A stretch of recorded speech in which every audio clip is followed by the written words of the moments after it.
Hey there. Welcome back to Weekly Tools. Today, we're diving into an essential part of your car's AC system, the expansion valve. Stick around, because in the next 2 minutes, you'll learn how this little component can make or break your AC's performance. The expansion valve might not get the spotlight, but it plays a crucial role in keeping you cool. Simply put, it transforms the high-pressure liquid refrigerant into a much colder, low-pressure liquid. And that's what powers the cooling process in your car's AC system. Think of the expansion valve as the gatekeeper of refrigerant flow. It controls how much refrigerant enters the evaporator. If it lets in too much, your system might freeze up. Too little? Your AC might blow warm air instead of cold. Now, where is this mysterious valve?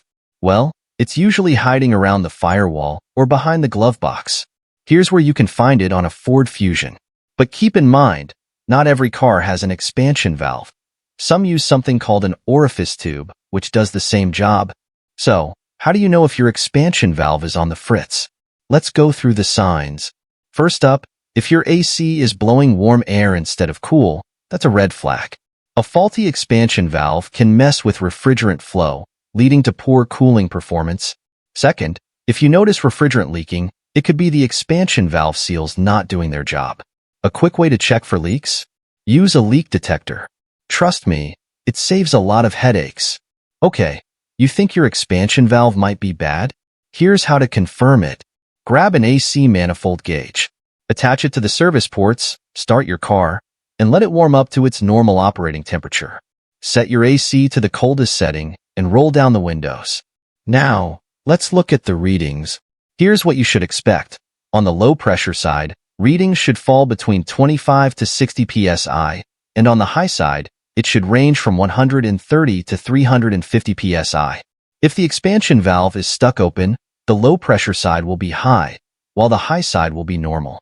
If it's stuck closed, you'll see low readings on the low side and high readings on the high side. Another way to check? Turn off your vehicle for a while.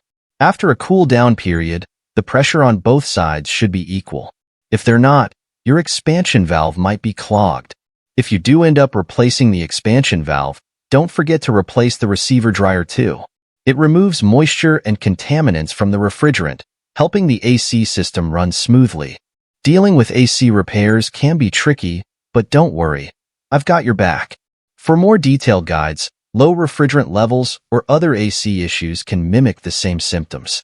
Be sure to check out our full AC troubleshooting playlist right here to dive deeper into your car's cooling system. Thanks for watching Weekly Tools.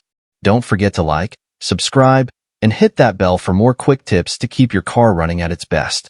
Stay cool.